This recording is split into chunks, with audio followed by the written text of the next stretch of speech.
14 বছর বয়স, বাবার সাথে একটু চলাফেরা করতে পারে। এই যে হালিমের ব্যাখ্যাটা বোঝার জন্য আমি বলছি, এদিকে তাকান। আপনি যদি একেবারে 1-1.5 বছর 2 বছরের ছেলে মেয়ের কথা বলতেন, তাহলে এত মায়া মহব্বত জন্মাতো না। কারণ 13, 14, 15 বছর বয়সের সন্তান নিয়ে বাবা মা একটা আশা করে যে রে আমি এই জায়গায় পৌঁছিয়ে দেব। এই কথা বলে না কেন? বাবার হাতে কামে একটু লাগে, এরকম একটা ভালো সময় পেছনে পেছনে সব সময় থাকে, বিভিন্ন কাজে কামে লাগানো যায়। এমন সময় আল্লাহ পরীক্ষা দিলেন যে সন্তান জবাই করো, স্বপ্নে দেখালেন। প্রশ্ন আসতে পারে, হযরতে ইব্রাহিম নবীকে আল্লাহ সরাসরি আদেশ না দিয়ে স্বপ্ন দেখালেন কেন? কি মানে সরাসরি বলতে পারতেন না ইব্রাহিম সন্তান জবাই করে ফেলো? পারতেন না? বলেন বলেন, কেন জবাই করার জন্য স্বপ্ন দেখানো লাগবে? হযরত ইব্রাহিমকে আমার আল্লাহ স্বপ্ন দেখিয়েছিলেন এই জন্য, আল্লাহর ইচ্ছা ছিল না যে ইসমাইল জবাই হবে না। আল্লাহর ইচ্ছা ছিল যে আমি এই জবাই পর্যন্ত ইব্রাহিমকে নিয়ে আসতে চাই।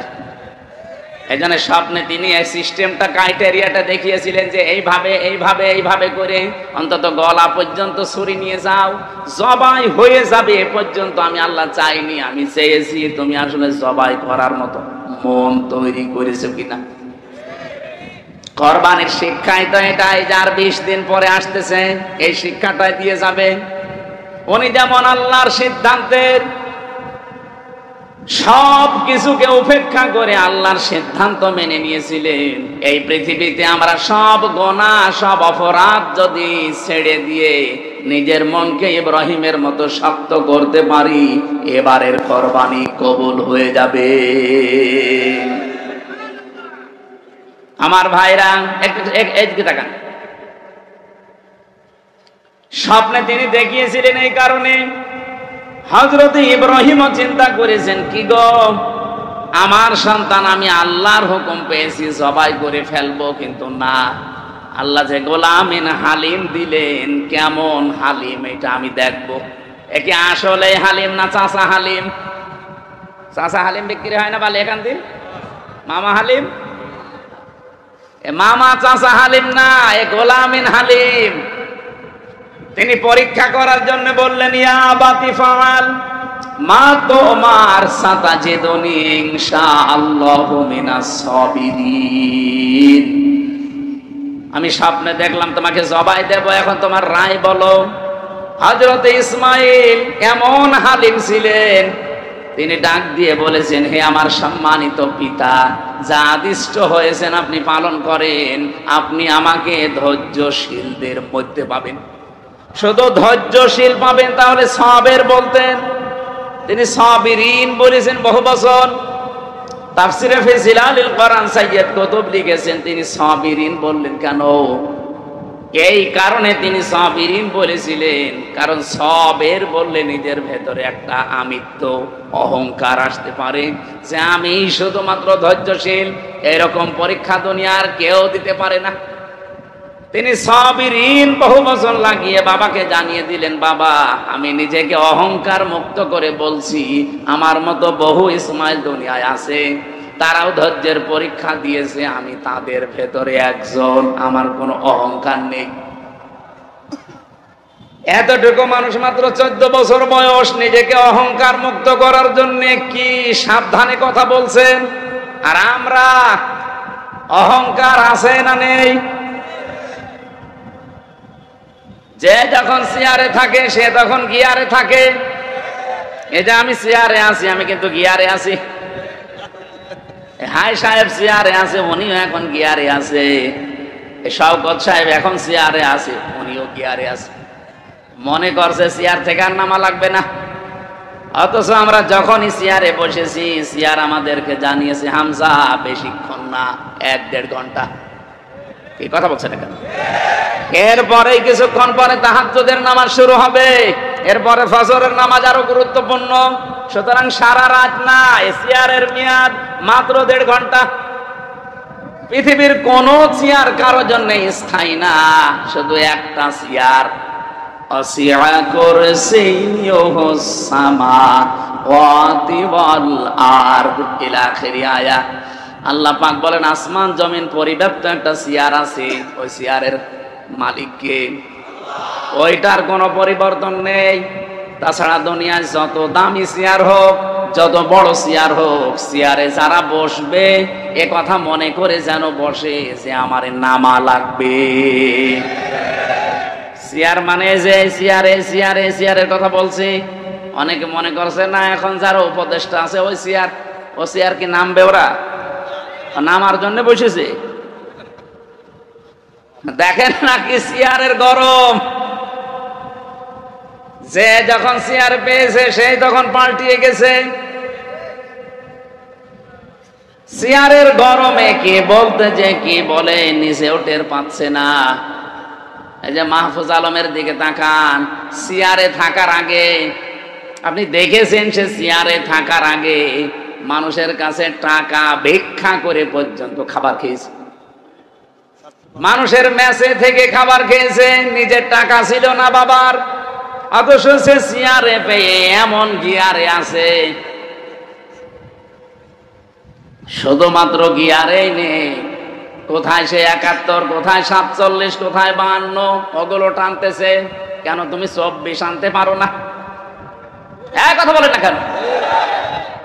আপনি ৭১ সাল তুলে আনতেছেন আমার সামনে, আমি ৭১-এর কি বুঝি? আমার এখন ৩৩ বছর, ৯২ সালে আমার জন্ম। ৭১-এ তোমার বাবা কেবল মায়ের পেটে এসেছিল। আপনি কেন ৭১ টান দেন? ৭১-৭১-এর চেতনা নিয়ে টান দিয়ে দিয়ে তো হাসিনা পড়েছে। আমি একটা জরিপ পেয়েছিলাম, নাকি এসব বলা ঠিক হবে না? বলেন মানে কি? আপনি না বললে আমি বলবো, আমার কপালে যা আছে। যা আজকে এটা পাচ্ছিলাম আমি আসার সময়,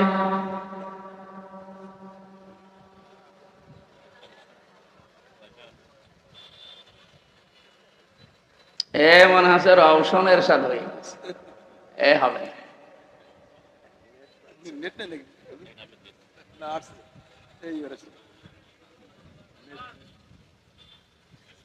কানেকশন করতে। সুবহানাল্লাহ ওয়ালহামদুলিল্লাহ লা ইলাহা ইল্লাল্লাহ, সুবহানাল্লাহ আলহামদুলিল্লাহ লা ইলাহা ইল্লাল্লাহ, লা ইলাহা ইল্লাল্লাহ মুহাম্মাদুর রাসূলুল্লাহ। ভাই রাগ করবেন না, এটা সত্য কথা বলে বলছি, না বলতাম না। ৭ জন বীরশ্রেষ্ঠের মধ্যে একজন আওয়ামী লীগের ছিল না। এটাকে আমি বানিয়েছি ইতিহাস। 11টি সেক্টর কমান্ডারের ভেতরে একজন আওয়ামী লীগের ছিল না। ৬৮ জন বীর উত্তমের ভেতরে একজন আওয়ামী লীগের ছিল না।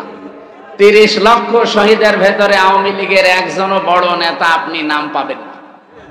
তাহলে আওয়ামী লীগ যুদ্ধটা করলো কোথায়? এটা জানাতে চেয়েছেন ডক্টর কামাল হোসেন। আপনি জবাব দেন। আপনি যে চেতনা বিক্রি করলেন এই ১৫.৫ বছর, একটাও তো পেলাম না। এমনকি মুক্তিযুদ্ধ বিষয়ক মন্ত্রী যারে দিয়েছে অকর্মা মুজাম্মেল, আকর্মা না অকর্মা মুজাম্মেল, সেই লোক নাকি মুক্তিযোদ্ধা না, ভুয়া মুক্তিযোদ্ধা। এ পাগলে এমন তালিকা করেছে, যাদেরকে আপনি যুদ্ধ অপরাধী বানাবেন তাদের না বানিয়ে সব বানিয়েছে আওয়ামী লীগের আর বিএনপি। আরে ভাই, আপনি যদি জামাতের ১,০০০ দিতেন তাও এ দেশের মানুষ বলতো এটা ঠিক আছে। জামাতের মাত্র দিয়েছে ৩৭ জন, তাও ১৩ জন মরে গেছে। অকর্মা মুজাম্মেল রে শুধু এই মন্ত্রণালয়ে বসিয়ে শুধু খাওয়িয়েছে, কোনো কাজ ছিল না। কোন কারণে ওরে বসিয়েছিল আল্লাহ জানে, আর যে পালিয়েছে ও জানে। আমার কথা শোনেন, বাস্তবতা কিন্তু এইটাই।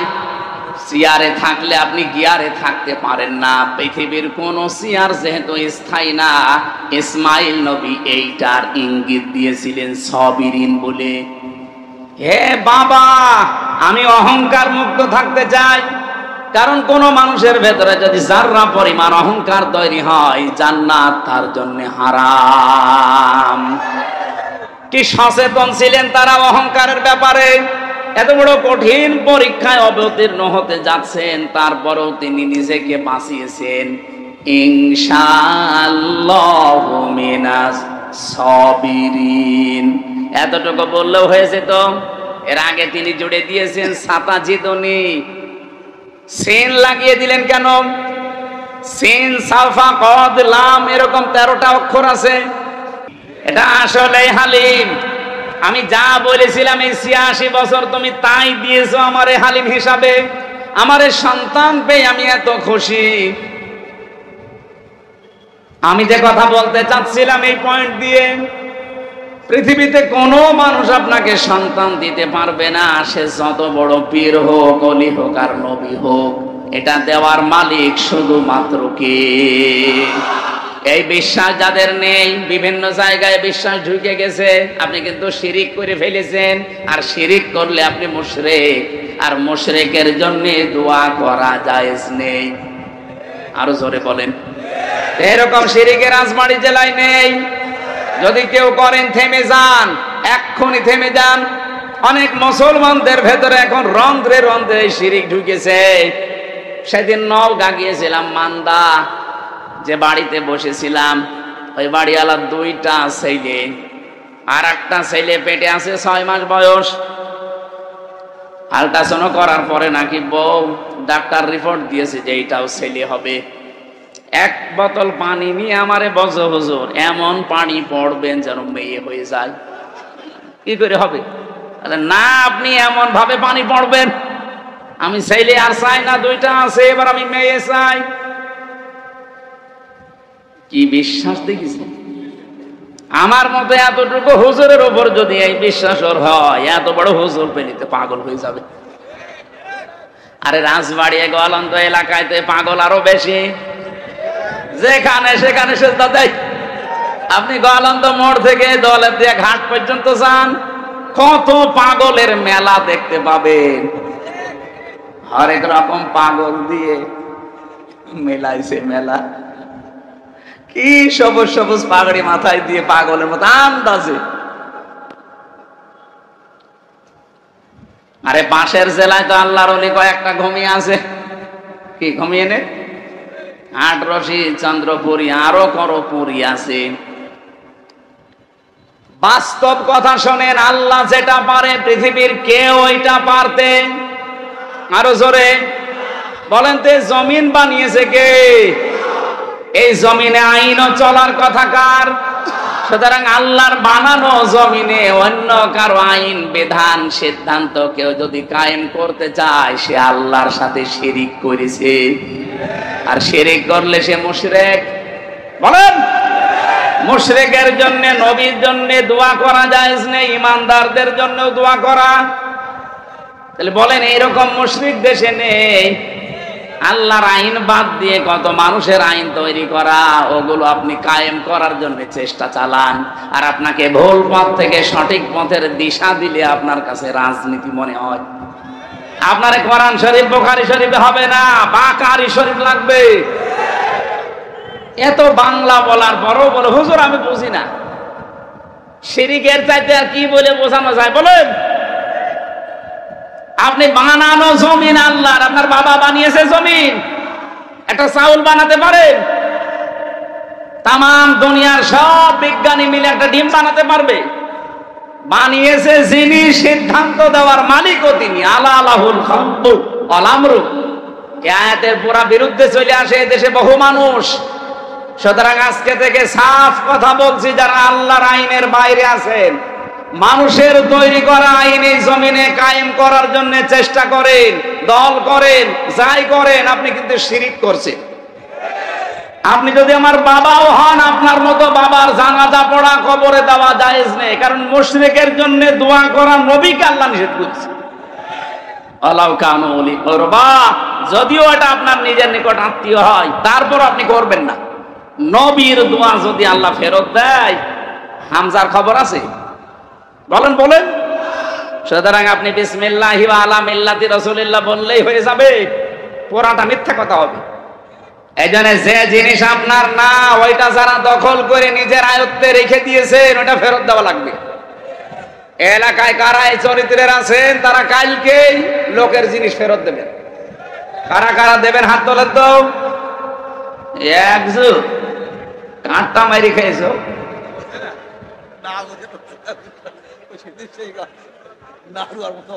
দুই নাম্বারে বললেন